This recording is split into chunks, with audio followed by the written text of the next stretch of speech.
Jean, chapitre 1. Au commencement, la parole existait déjà. La parole était avec Dieu et la parole était Dieu. Elle était au commencement avec Dieu. Tout a été fait par elle et rien de ce qui a été fait n'a été fait sans elle.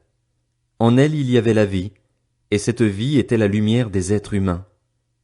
La lumière brille dans les ténèbres, et les ténèbres ne l'ont pas accueillie. Il y eut un homme envoyé par Dieu, son nom était Jean.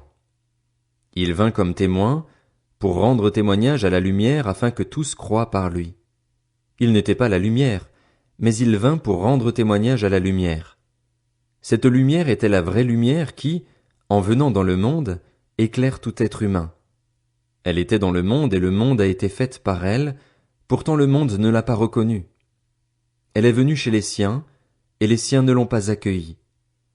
Mais à tous ceux qui l'ont acceptée, à ceux qui croient en son nom, elle a donné le droit de devenir enfants de Dieu, puisqu'ils sont nés non du fait de la nature, ni par une volonté humaine, ni par la volonté d'un mari, mais qu'ils sont nés de Dieu.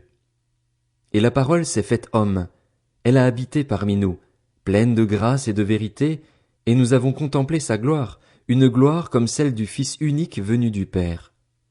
Jean lui a rendu témoignage et s'est écrié, « C'est celui à propos duquel j'ai dit, celui qui vient après moi m'a précédé, car il était avant moi. » Nous avons tous reçu de sa plénitude, et grâce sur grâce. En effet, la loi a été donnée à travers Moïse, mais la grâce et la vérité sont venues à travers Jésus-Christ. Personne n'a jamais vu Dieu. Dieu, le Fils unique, qui est dans l'intimité du Père, est celui qui l'a fait connaître. Voici le témoignage de Jean lorsque les Juifs envoyèrent de Jérusalem des prêtres et des Lévites pour lui demander « Toi, qui es-tu » Il déclara et sans restriction affirma « Moi, je ne suis pas le Messie. » Ils lui demandèrent « Qui es-tu donc? Es-tu Élie » Et il dit « Je ne le suis pas. » « Es-tu le prophète » Et il répondit « Non. » Ils lui dirent alors « Qui es-tu? Nous devons donner une réponse à ceux qui nous ont envoyés. Que dis-tu de toi-même? » Moi, dit-il, je suis la voix de celui qui crie dans le désert, rendez le chemin du Seigneur droit, comme l'a dit le prophète Ésaïe. Ceux qui avaient été envoyés étaient des pharisiens.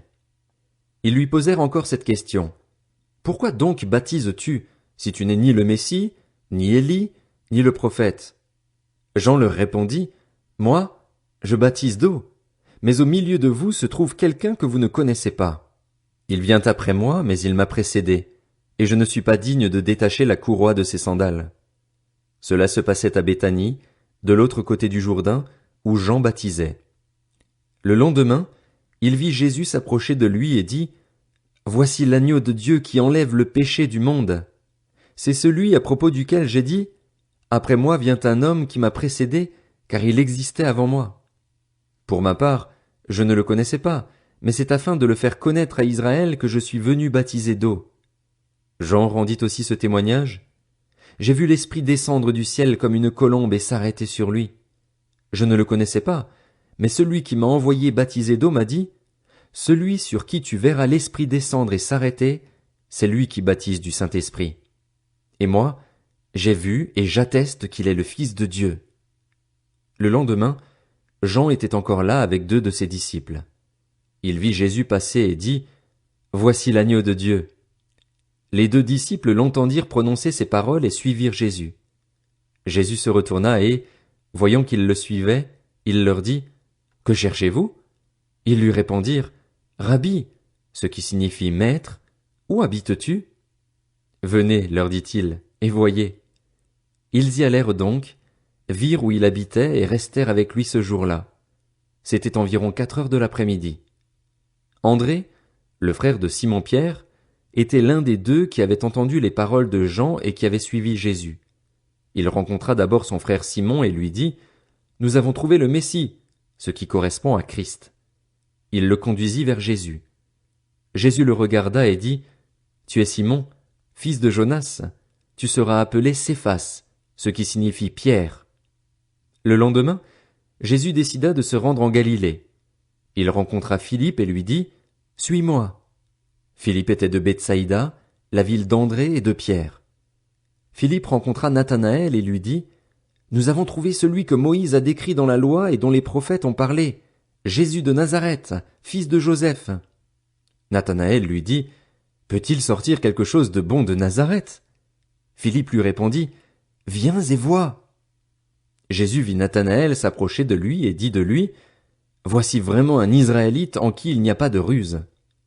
D'où me connais-tu? Lui dit Nathanaël. Jésus lui répondit, avant que Philippe t'appelle, quand tu étais sous le figuier, je t'ai vu. Nathanaël répondit, Maître, tu es le Fils de Dieu, tu es le roi d'Israël. Jésus lui répondit, parce que je t'ai dit que je t'ai vu sous le figuier, tu crois? Tu verras de plus grandes choses que celles-ci. Il ajouta, en vérité, je vous le dis, vous verrez désormais le ciel ouvert et les anges de Dieu monter et descendre au-dessus du Fils de l'homme.